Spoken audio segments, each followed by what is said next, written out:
Does your indie game need a publisher, and if yes, what should you be looking for? Hi, my name is Dora and I have been in almost every side of this deal. I have developed and published my own indie games. I have worked under a different publisher to publish my games, and now I am investing in other indie games positioned as a publisher to try and recreate the success we've had. Now, if you want a quick answer that is super simplified, if you are not gonna be able to get around 10,000 wish lists for your game, you might consider getting a publisher. If you are not gonna get 3,000 wish lists, then you could really benefit from getting a publisher. And if you are gonna get past 10,000 wish lists by yourself, then you have a very high chance of making money by yourself. Now you might ask, hey Dora, how am I gonna know how many wish lists am I gonna get around my launch day, right?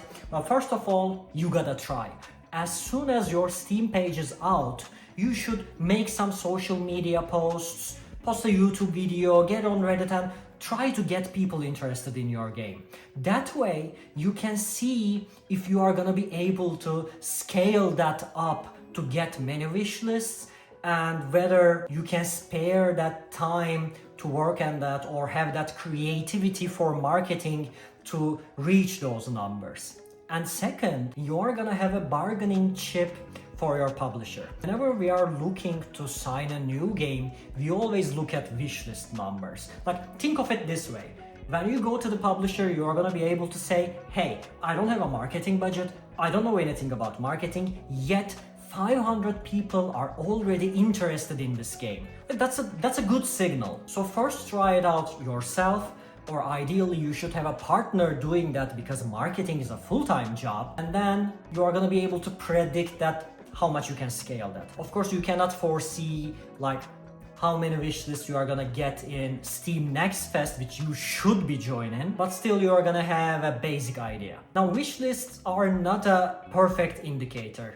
Let's look at 3 games we have published that are in similar genres that have very similar amount of wish lists, yet the revenue they have made in their first months is vastly different. But still, wish lists are a good basic indicator whether you have some potential for success or not. The magic number is usually 7,000 if you have done any research on indie game marketing, but I'm not gonna get into those details in this video. There are already a lot of good materials about what you should aim for and what numbers are kind of important. Now let's look at some real world examples. Let's say a publisher comes at you and says, hey, I'm gonna spend $40,000 on your game for paid marketing, I'm gonna email influencers, I'm gonna get your trailer on the IG and YouTube channel, etc. And for that, until I make my money back, I'm gonna get 65% of revenue, and after I break even, I'm gonna get 35%.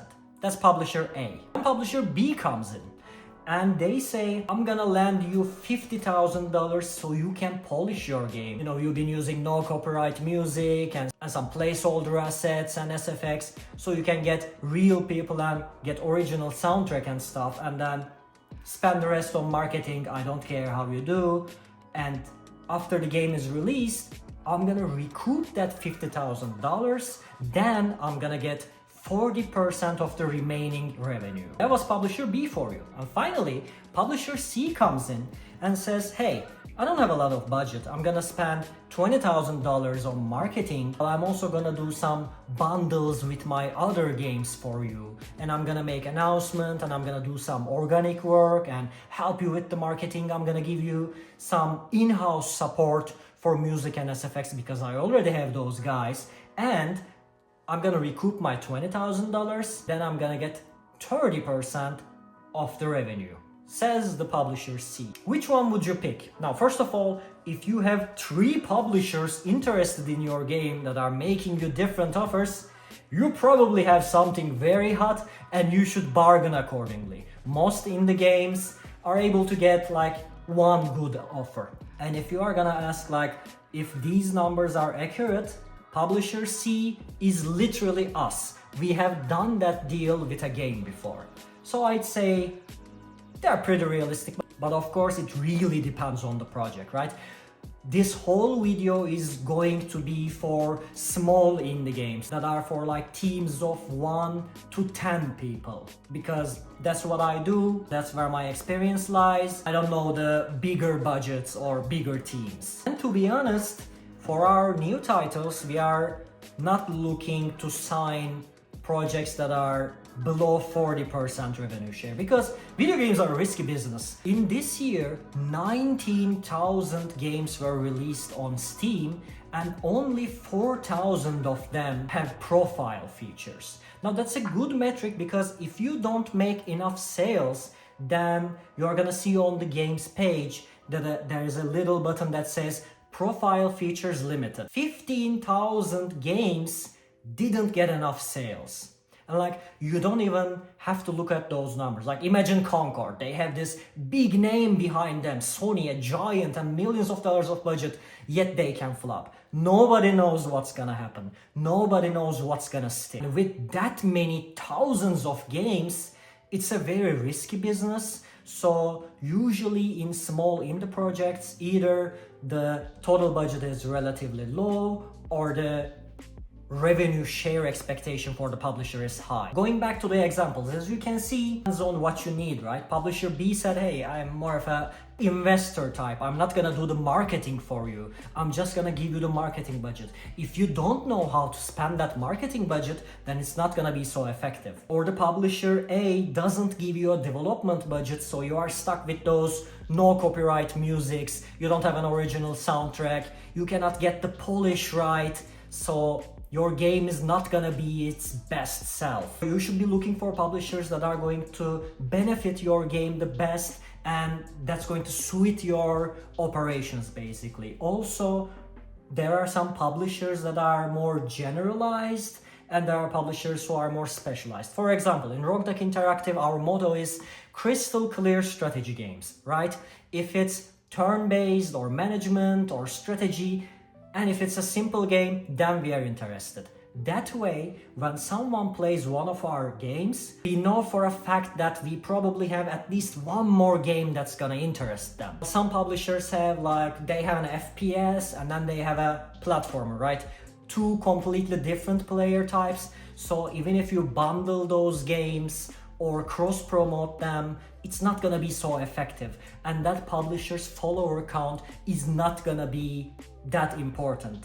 So my general advice would be to look for publishers that are more specialized, or if they're like a general publisher, then they should be really big and they must have a good track record. Now let's say 3 publishers didn't reach out to you. Oh, one important thing, when we are scouting for games, sometimes we encounter this, and this is so stupid.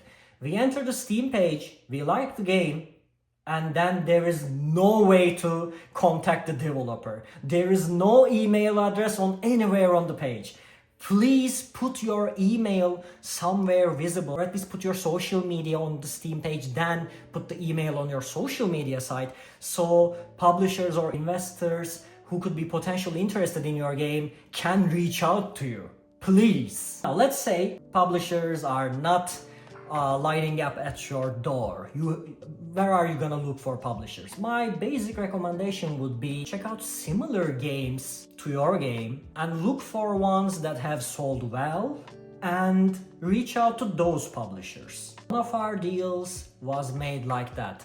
They came in saying, hey, we are making a game that is similar to your game and it looks like it's sold well. Would you be interested? And then we said, yes, we would. You are probably gonna have to send a lot of cold emails and you might not always get an answer, because as I said, there are thousands of games and publishers are probably very busy, but you should try.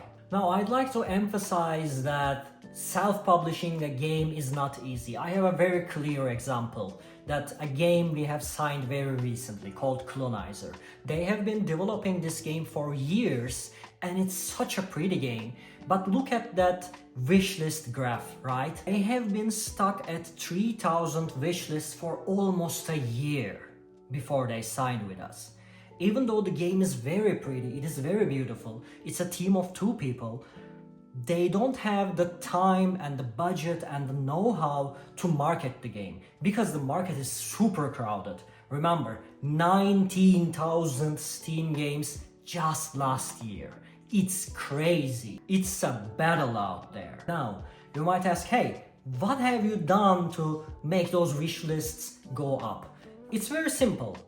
We have spent hundreds of dollars on paid advertising. Of course, it sounds very basic, but our marketing team constantly monitors those numbers and they are changing words, they are optimizing the Steam page, they are trying out different screenshots. As I said before, marketing is a full-time job. If you're a solo dev, first of all, good luck to you on your heroic journey, but it is very hard. It is ideal to have at least one partner who's gonna take care of, putting tags on Steam page, researching how to market your game, reading articles, going on Reddit, sharing stuff on social media.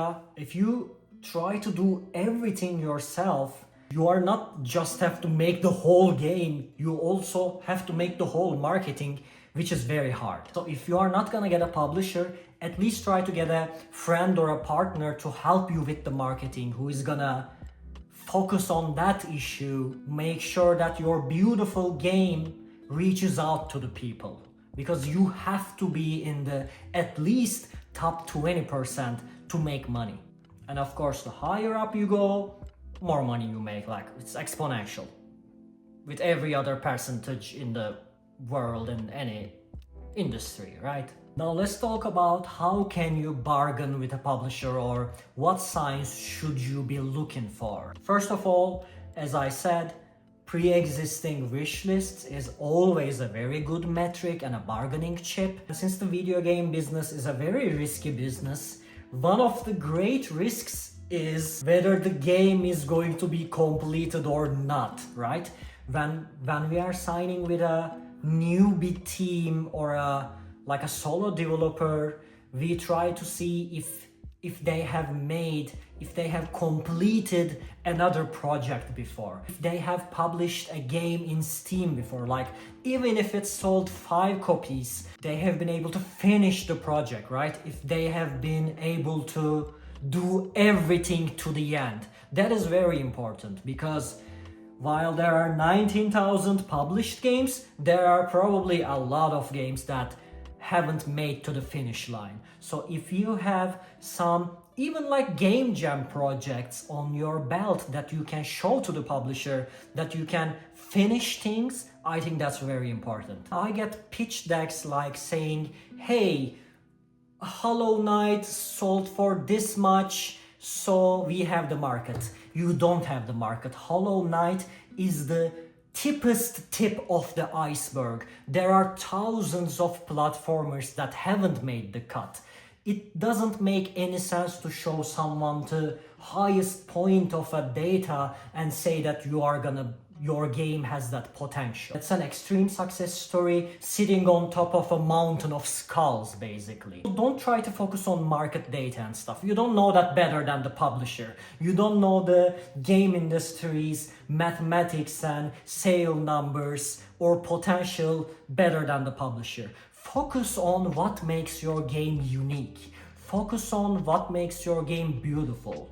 Focus on what your demo players have said about your game. Publisher already knows Hollow Knight is a great game and it made millions of dollars. It doesn't mean anything. And one important advice I usually give in the developers that I talk with is, your game either has to be better than the existing game or different than the existing game, right? That sounds very simple, but a lot of indie games, because they don't see the mountain of skulls or the bottom of the iceberg, they assume that if they make a game like kinda as good as Hollow Knight, that they're gonna be successful.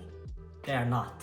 Oh, and one important thing I have forgot to mention is, if you can make some marketing for yourself, well, let's say you can get 4,000, 5,000 wish lists, what you can consider is getting a regional publisher. For example, while we do global marketing, we don't know anything about China, because like they have those different websites, different platforms, everything is different. It's basically a whole another world. So we have a special Asia partner that takes care of some regions, right? You can find regional publishers, especially for the Far East, and you can pay them based on those regional sales. You can have that interest and increase in wish lists and sales to boost up your game on other regions as well, because like the algorithm, the more you sell, the more the algorithm pushes you basically. So if you get 5,000 wish lists from the west and 5,000 from the east, you got 10,000, yay! If you have a good base and you feel like you don't have to get a global publisher, consider regional ones. So you get to keep your profits on most regions of the world and get the benefit of a specific region and share that revenue only. I think that's all I have to say for today. If you have a crystal clear strategy game, you can email me. And if you have other questions, please let me know, because I want to share my knowledge, but I don't know what you don't know or want to know. So if you let me know what you want to know, then I can make a video about it. And I think that'd be nice. I hope what I told you today is useful to you, and you can always reach out to me for more. I wish you success on your indie journey. I hope you get many wish lists and sell for thousands of hundreds of thousands of dollars and be rich and make even more beautiful games. Good luck.